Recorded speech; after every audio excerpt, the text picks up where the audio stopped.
Տիկին Հակոբյան երեք ինչ-որ նախաձեռնության շրջանակներում դասախոսների ու ընկերների հետ հանդիպել է Ռոբերտ Քոչարյանը, 1 ժամից ավել է տևել այդ հանդիպումը, ամենատարբեր հայտարարություններ է արել, բնականաբար մեղադրել իշխանություններին ամենատարբեր մեղքերի մեջ եւ նաեւ խոսել համախմբման մասին, որոշ հարցերում հնարավոր չի տեսել 15-20 հոգանոց դաշինքը, բայց նաեւ նշել է, որ կոնկրետ նպատակի շուրջ այո, ես տեսնում եմ, որ հնարավոր է համախմբվել։ Սերժ Սարգսյանի հետ հնարավոր է իրենք համախմբվել եւ օրինակ 26-ին ինչ-որ միասնական տեխնացուով հանդես գան։ Իհարկե, մինչ համախմբման պատեհ պահը իստա ընտրություններից հետո է կհայտարարեն իրենց տարաձայնությունների, անձնական հարաբերությունների վատ, տեսակետների տարբերությունների մասին եւ վերջում իհարկե կհամախմբվեն ինչ-որ առանցքի շուրջ եւ այնպես ինչպես արեցին Գյումրու ընտրությունների ժամանակ հավաստիացրեցին քաղաքացիներին, որ նրանք չեն համախմբվի, նաեւ դաշտ նետեցին իրենց հետ իբր կապ չունեցող, բայց շատ ուղիղ աֆիլիացված մարդկանց եւ ցավոք այս տեխնոլոգիան ունեցավ արձագանք, այսինքն շատերը հավատացին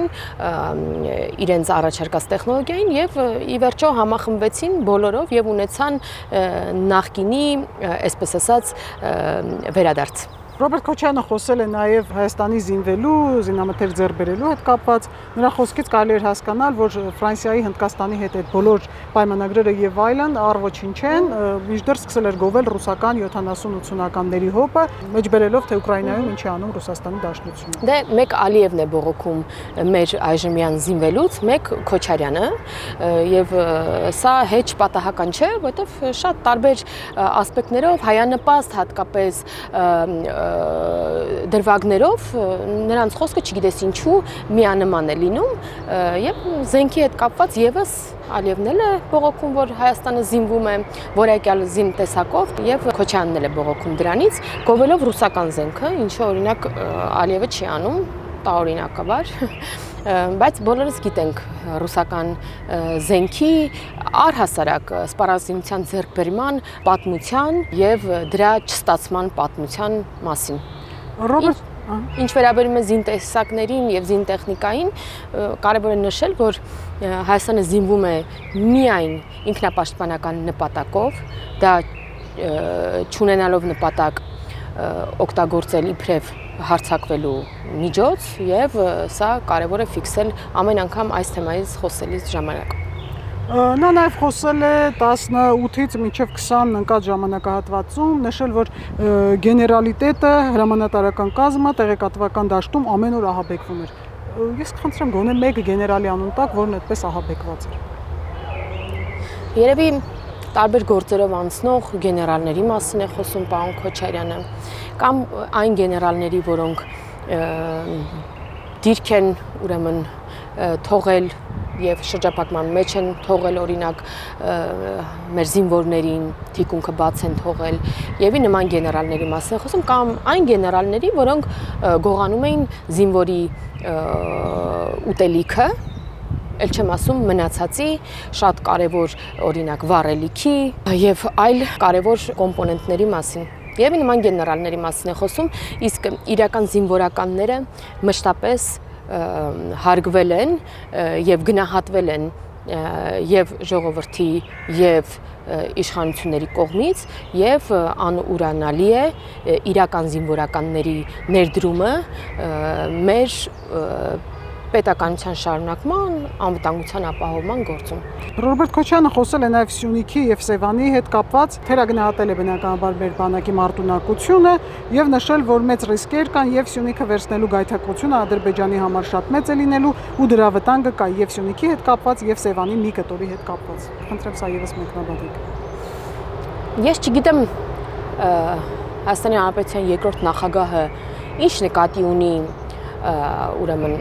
Ադրբեջանի նպատակների մասին, բայց մենք հստակ ունենք առաջխաղացում կապված փաստագրման հետ Ադրբեջանի տեսակետների, սա համաձայնեցված խաղաղության համաձայնագրի տեքստի բովանդակությունն է, որտեղ հստակ ֆիքսվում է, որ ճանաչում ենք իրար տարածքային ամբողջականություն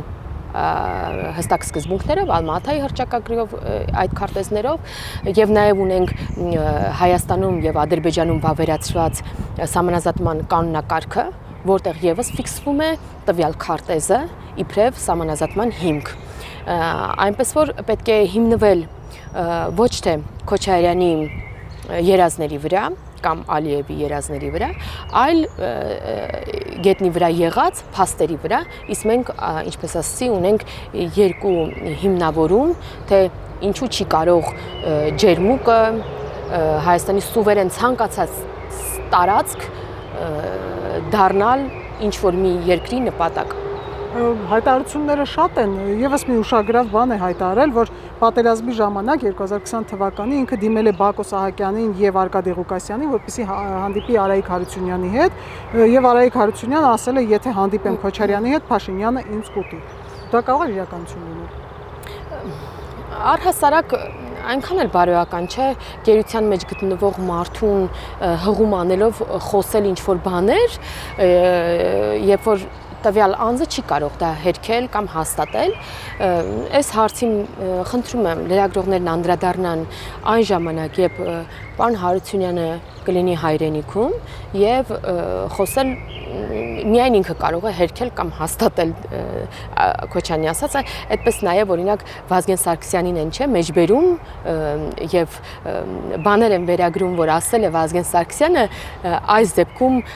միանշանակ իմանալով, որ դրա հերքումը պարզապես չի կարող լինել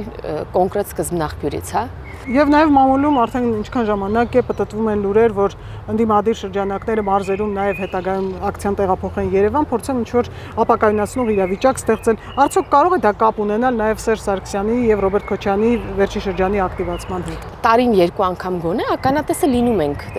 ինչ-որ սադրանքների, ներքաղաքական ընդդիմության կողմից, ինչ-որ ակտիվությունների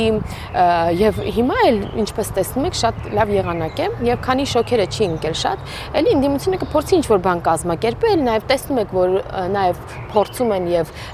ինչ-որ մի բան փորձում են ստեղծել, բայց մենք ունենք հստակ հակամարմին այս գործողությունների դեմ, այնպես որ մենք ասած նկատի ունեմ Հայաստանի ժողովրդին եւ միանշանակ այդ խայծը ոչ ոք կուլ չի տա, այս ընթացքում էլ ինչքան ցավոտ թեմաների կամ իրականում գոյություն ունող թեմաների վրա փորձել են ձեռքերը տաքացնել ընդդիմությունը, սա նրանց մոտ չի ստացվել, որովհետեւ նրանք դեռ վաղուց մերժվել են եւ եթե չլինի նրանց սոցիալ-տնտեսական կամ այլ կապվածությունը որոշ մասաների հետ, նրանք անգամ հնարավորություն չեն ունենա ամենափոքր խմբակցությամբ վերարտադրվել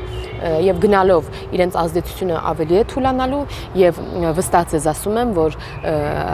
առաջիկա տարիներին մենք ի վերջո ամբողջությամբ կձերբազատվենք այս նախկին իշխանություն կոչվածից եւ կունենանք առողջ քաղաքական ուժեր դաշտում։ Մերժվածը մերժվել են, բայց նրանք չեն համակերպվում դրա հետ եւ օրինակ Նարեկ Մալյանի եւ Էդգար Ղազարյանի նախաձեռնությամբ վարչապետ Նիկոլ Փաշինյանին իմպիչմենտ հայտնելու գործընթաց են սկսել, նախաձեռնությունը կրում է Արթունենք անվանումը, երեկ էլ ազգային ժողովի դիմաց են հավաքվել։ Ինչ սպասել նրանցից։ Ոչ մի բան։ Չնայած Գյումրիում նրանց մոտ ստացվեց դիրքավորվել իբր ոչ դաշնակ կամ հանրապետական եւ հայտ ներկայացնել, հիմա այս նույն կերպ այն մարդիկ, որոնք նախկին իշխանությունների ժամանակ ունեցել են ոչ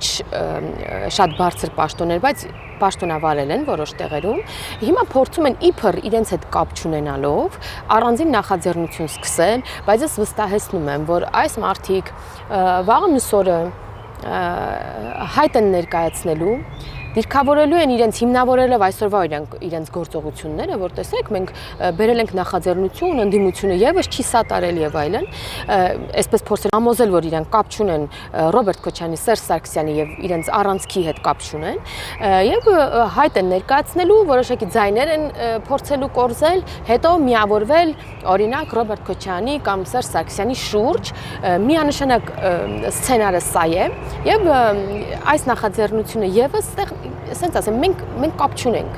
այն ինչ որ երեք կատարվում էր, մենք այս ամեն ինչի մեջ կապ չունենք։ Շատ ակնհայտ է, չէ՞, որ 20 падգամավոր, անգամ 1 падգամավոր քաղաքացիական պայմանագիր խմբակցությունից չի աջակցելու այս նախաձեռնությանը։ Նիկոլ Փաշինյանին անվստահություն հայտնելու գործընթացին չի աջակցելու։ Այսինքն, սա արվում է արտաքին տեսք ապահովելու համար, քաղաքական որևէ գործողություն սկսելու համար։ Սա ակնհայտ է, չէ՞։ Այդ դեպքում ինչու չի անում դա դիցուկ, ասենք պատիվ ունեմ դաշինքից մի падգամավոր։ Որովհետև իրենք առանձին ուզում են տեսանելիություն ապահովեն եւ